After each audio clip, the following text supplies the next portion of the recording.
பிப்ரவரி 14 உலகமே கொண்டாட்டத்தில் இருக்கும் நாள். ஆம், காதலர் தினம். மற்றவர்களுக்கு வேண்டுமானால் அந்த தினம் கொண்டாட்டமாக இருக்கலாம். ஆனால் கோவையை பொறுத்தவரை அந்த நாள் கருப்பு தினம். 1998 பிப்ரவரி 14 அன்று பார்லிமெண்ட் தேர்தல் பிரச்சாரத்துக்காக எல்.கே. அத்வானி கோவை வருகிறார். பாஜக வேட்பாளர் சி.பி. ராதாகிருஷ்ணனை ஆதரித்து பேச வந்த அத்வானிக்காக கோவை ஆர்.எஸ். புரத்தில் பிரம்மாண்டமான பொதுக்கூட்டம் தயாராகி கொண்டிருந்தது. அவரின் விமானம் அரை மணி நேரம் தாமதமாக வந்ததால் அத்வானி உயிர் தப்பியது என்றே சொல்லலாம். 12க்கும் மேற்பட்ட இடங்களில் குண்டுகள் வெடித்ததில் 58 பேர் இறந்தனர். 252 பேர் படுகாயமடைந்தனர். கோடிக்கணக்கான ரூபாய் மதிப்பில் பொருட்சேதம் ஏற்பட்டது. குண்டுவெடிப்பால் கோவை மாவட்டமே ஆட்டம் கண்டது. கலவரத்தின் இரத்தம் உறைந்து 27 ஆண்டுகள் கடந்து விட்டன. கோவை குண்டுவெடிப்பு பற்றி இன்றைய தலைமுறையினர் கூகுள் பக்கத்திலும் ஒருதலை பட்சமாக எழுதப்பட்ட சரித்திரத்திலும் மட்டுமே தெரிந்து கொள்ள முடியும். ஆனால் குண்டுவெடிப்பை நேரடியாக பார்த்த சாட்சி என்ற முறையிலும் அதில் பாதித்து உயிருக்கு போராடி பிழைத்தவன் என்ற முறையிலும் இன்றைய இளைஞர்களுக்காக அந்த நாளை நினைவுபடுத்துகிறார் பாஜக மாநில பொருளாளர் எஸ்.ஆர். சேகர். நம்மளுடைய லைஃப்பில் நடக்கக்கூடிய நல்ல விஷயங்கள்லாம் மனசில் வச்சுக்கோங்க. அது உங்களுக்கு உத்வேகமாக இருக்கும். கெட்ட விஷயங்களெல்லாம் அழிச்சிருங்க, மறந்துடுங்க.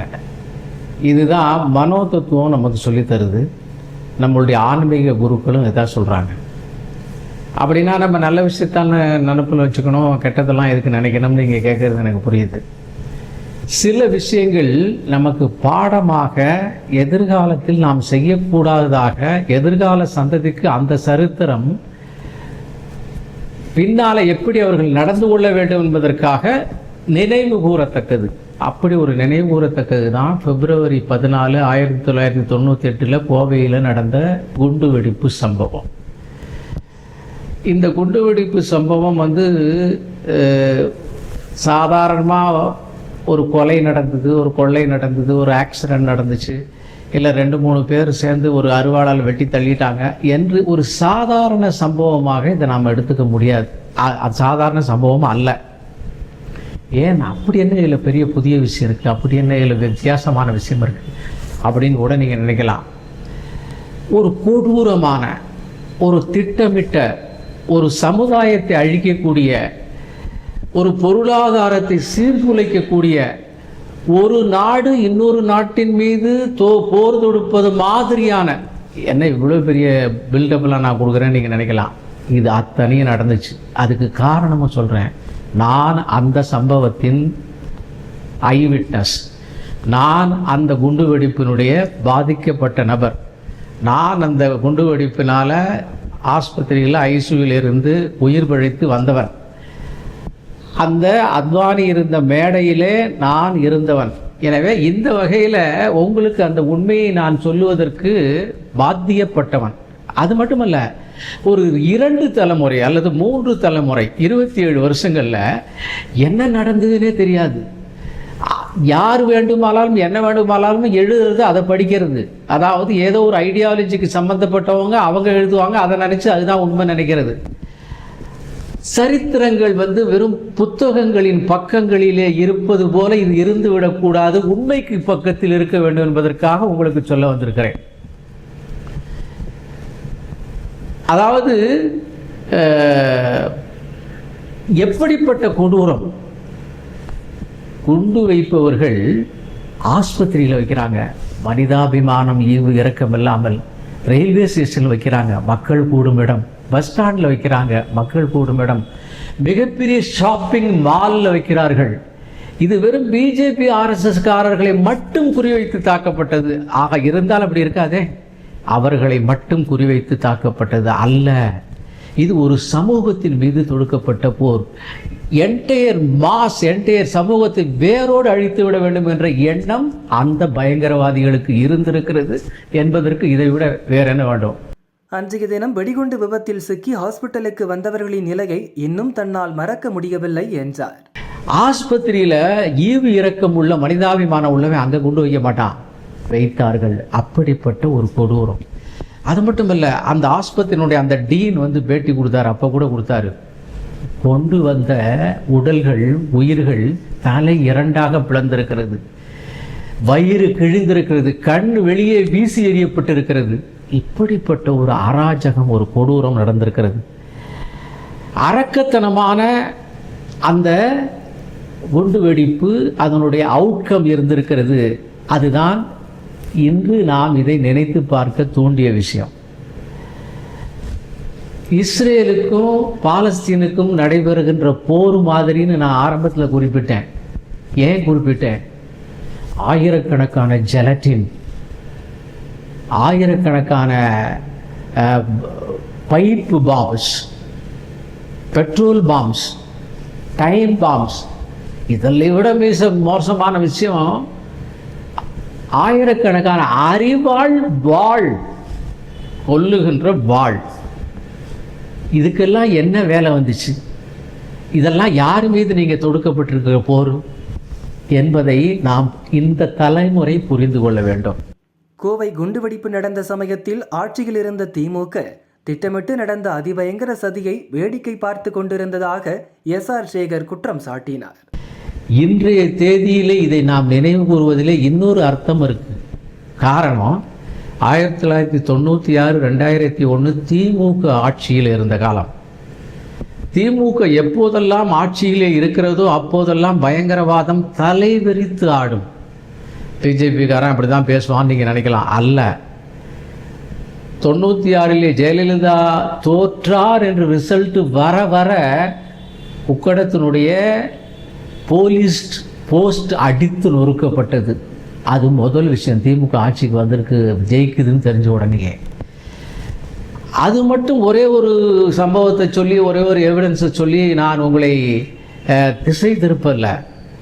இந்த சம்பவம் நடக்கிற போது, திமுக ஆட்சி நடக்கிற போது, நான் ஊட்டி கேண்டிடேட், எங்களுடைய கேண்டிடேட் மாஸ்டர் மாதன் அவருடைய சீஃப் எலெக்ஷன் இன்சார்ஜாக இருந்தேன். அவரை கூட்டுட்டு கோவை ப்ரெஸ் கிளப்புக்கு வந்தோம். ப்ரெஸ் மீட் இருந்துச்சு. அத்வானி அவர்கள் என்னைக்கு மேடையில் பேசினார் February 14, அன்னைக்கு ஒரு 3 மணி வாக்கில் ப்ரெஸ் மீட் இருந்தது. அந்த எங்களுடைய ப்ரெஸ் மீட்டுக்கு முந்தின ப்ரெஸ் மீட்டு சிடி தண்டபாணி என்கிற திமுகவுடைய ஊட்டி வேட்பாளர் அவர் ப்ரெஸ் மீட்டு கொடுக்குறார். அவர் கொடுக்குறப்ப நாங்கள் வெளியில் வெயிட் பண்ணுறோம். வெளியில் வெயிட் பண்ணி அவருடைய டேர்ன் முடிகிறப்ப நாங்கள் உள்ளர போகிறப்ப ஒரு பிரஸ்ஸினுடைய நண்பர் என்னை கூப்பிட்டு சொல்லுகிறார். அன்றைய ஒரு மிக முக்கியமான பத்திரிகையினுடைய ரிப்போர்ட்டர் சொல்கிறார், அண்ணா அவங்க பேசிக்கிட்டாங்க, அத்வானியினுடைய மேடைக்கு பக்கத்தில் குண்டு வெடிக்க போகுதான், அல்வுமாவனுடைய பாட்ஷாவனுடைய தம்பி ஒருத்தர் சிட்டி தண்டமானியோட பேசுனது என் காதில் விழுந்துச்சு அப்படின்னு சொன்னார் அவர். உடனே எங்கள் கேண்டிடேட்டை நான் எச்சரிக்கிறேன், ப்ரெஸ் மீட்டு நடத்தலை. உடனே ஒரு ஃபோன் அடித்து மேடைக்கு பக்கத்தில் இருக்கக்கூடிய என்னுடைய தம்பி செந்தில்குமார், இளைஞரணி தலைவர், அவர், தம்பி உஷாராக இருங்க, இதே மாதிரி ஒரு செய்தி கிடச்சிதுன்னு நான் முடிக்கிறதுக்கு முன்னாலேயே குண்டு வெடிக்கிற சத்தம் கேட்குது அவருடைய டெலிஃபோனில். நாங்கள் ரஷ் பண்ணிக்கிட்டு மேடைக்கு போகிறோம். எதற்காக சொல்கிறேன் என்றால், திமுக அரசாங்கத்துக்கு இந்த குண்டுவெடிப்பு சம்பவம் முழுவதுமாக தெரியும். அப்படி தெரிந்ததுனால தான் இந்த ஜெலாட்டின் குச்சி 11 இடங்களில் 13 பாம் பிளாஸ்ட் நடந்திருக்கு. அந்த 11 இடங்களில் வைப்பதற்காக கொண்டு போயிருக்கிறார்கள். எதில்? சைக்கிளில், ஸ்கூட்டரில், காரில், நடையில், பையில், கருப்பு பையில், மாட்டு வண்டியில், பழம் இருக்கக்கூடிய தள்ளு வண்டியில். இதெல்லாம் ஒரு நாளில் நடக்கக்கூடிய விஷயமா? எத்தனை நாள் திட்டமிட்டு இதை செய்திருக்கிறார்கள். ஆக ஒரு அரசாங்கம் இதை கண்டும் காணாமலும் போலீஸ் இருந்திருக்க முடியுமா? அவர்களுக்கு ஒரு ஐபி இன்ஃபர்மேஷன் இருந்திருக்காதா?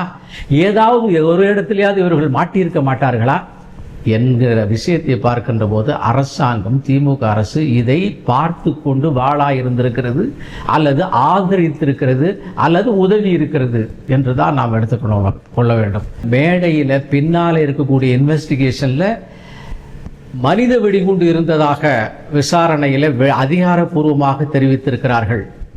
அது மட்டும் இல்லை, மேடைக்கு பக்கத்தில் ஒரு 50 மீட்டரில் பக்கத்தில் இருக்கக்கூடிய கிழக்கு லோகமானிய தெருவில் 70 கிலோ வைத்திருக்கக்கூடிய ஒரு அனாதையான கார் நிறுத்தப்பட்டிருக்கிறது. அது வெடிச்சிருந்தா என்ன ஆயிருக்கும்? மனித வெடிகுண்டு அத்வானி வந்திருந்தா என்ன ஆயிருக்கும்? இதெல்லாம் நாம் நினைத்து பார்க்க வேண்டியிருக்கிறது.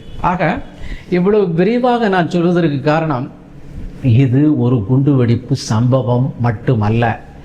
இது இந்தியாவின் மீது தொடுக்கப்பட்ட போர், அதில் குறிப்பாக கோவை மீது தொடுக்கப்பட்ட போர். இந்து இயக்கங்களுக்கு எதிரான போர் என்ற பெயரிலே நகைக்கடை, மிகப்பெரிய துணிக்கடை என முக்கியமான இடங்களில் திட்டமிட்டு குண்டு வைத்து கோவையின் பொருளாதாரத்தை பயங்கரவாதிகள் சீரழித்ததையும் அவர் நினைவு கூர்ந்தார். 98க்கு அப்புறம் 2001 வரையில் கோவையில் ஒரு பிஸ்னஸ் நடக்கல. கோவை இந்தியாவினுடைய மான்செஸ்டர், மும்பை போல தென்னிந்தியாவின் மான்செஸ்டர் கோவை. கோவை என்பது அரசாங்கத்தினுடைய உதவியாலே வளர்ந்த தொழில்கள் அல்ல. இங்கே குடும்பம் குடும்பமாக அவர்களுடைய சொந்த காலிலே மிகப்பெரிய சாம்ராஜ்யத்தை நிறுவிய தொழிலதிபர்கள் உள்ள ஊர் கோவை. அப்படிப்பட்ட கோவையை அழித்து விட்டால், அந்த பொருளாதாரத்தை அழித்து விட்டால் என்கின்ற எண்ணம் பயங்கரவாதிகளுக்கு இருந்ததாலே அப்படிப்பட்ட போர் தொடுக்கப்பட்டிருந்தது. அதற்கு வெளியே கொடுக்கப்பட்ட பேர் இந்து இயக்கங்களை சார்ந்தவர்கள் மீது தொடுக்கப்பட்ட போராக அதை காட்டினார்கள். எனவே இந்த சூழ்நிலையிலே இதோடு இது நின்றுவிடவில்லை, இதோடு இது நிற்கவில்லை. இந்த போர், இந்த பயங்கரவாதம், இந்த தாக்குதல், இந்த பொருளாதார சீரழிவுக்கான யுத்தம் நின்றுவிட்டது என்று நான் நம்புகின்ற போதுதான் 2016 சசிகுமார் கொல்லப்பட்டார். ஒவ்வொரு கொலையும் இங்கே நிகழ்கின்ற போது ஓராண்டு காலம் இங்கே பொருளாதாரத்திலே பின்தங்கி விடுகிறோம். இங்கு மற்ற மாநிலங்களிலிருந்தும் மற்ற மாவட்டங்களிலும் வந்து தொழில் செய்வோர் அஞ்சுகின்ற நிலைமை உருவாக்கப்பட்டது. இத்தனை பெரிய பேரிழப்புக்கு பிறகும் திமுக ஆட்சிக்கு வந்து விட்டாலே பயங்கரவாதிகளுக்கு துளிர் விட்டு விடுவது போல் 2021 நடந்த சம்பவத்தை கூறி எச்சரித்தார் SR சேகர். 2021 ஆண்டு திமுக ஆட்சிக்கு வந்த பிறகு மீண்டும் பயங்கரவாதிகளுக்கு துளிர் விட்டது போல் ஆகிவிட்டது. அதனுடைய வெளிப்பாடு தான் கோட்டை ஈஸ்வரன் கோவிலிலே மிகப்பெரிய குண்டுவெடிப்பு சம்பவம் நிகழ்வதற்கான சாத்தியக்கூறு ஏற்பட்டு கோட்டை ஈஸ்வரன் அருளாலே அது தடுத்து நிறுத்தப்பட்டது. அதற்கு கூட 1000 காரணங்களை சொல்லி பூசி முழுக பார்த்தார்கள், ஆனால் நடைபெறவில்லை. திராவிட minority vote bank, minority vote appeasement, இதற்காக மட்டுமே திமுக இருந்து கொண்டு மெஜாரிட்டி மக்களை புறக்கணிக்கிறது, புறந்தள்ளுகிறது, அவமானப்படுத்துகிறது. அதனுடைய வெளிப்பாடு தான் கோவையிலே பயங்கரவாதத்தை ஆதரிக்கின்ற திமுகவினுடைய போக்கு தொடர்கிறது.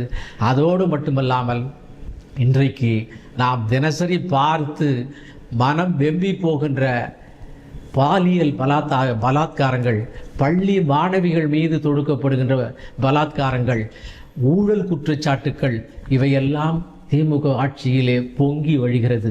இவையெல்லாம் மாற வேண்டுமென்றால் இந்த பிப்ரவரி 14 நாம் பயங்கரவாதத்தையும் தீவிரவாதத்தையும் கோவையிலிருந்து அகற்றி சமமாக எல்லோரும் ஒன்றாக இருக்கின்ற ஒரு நிலையை உருவாக்க வேண்டும். இதற்குத்தான் பிப்ரவரி 14 மறக்காமல் நாம் இருக்க வேண்டும். காரணம், மறக்க வேண்டியவைகளை, துறக்க வேண்டியவைகளை துறப்பதற்காக பிப்ரவரி 14 நம் நினைவிலே, நெஞ்சிலே என்றென்றும் இருக்க வேண்டும்.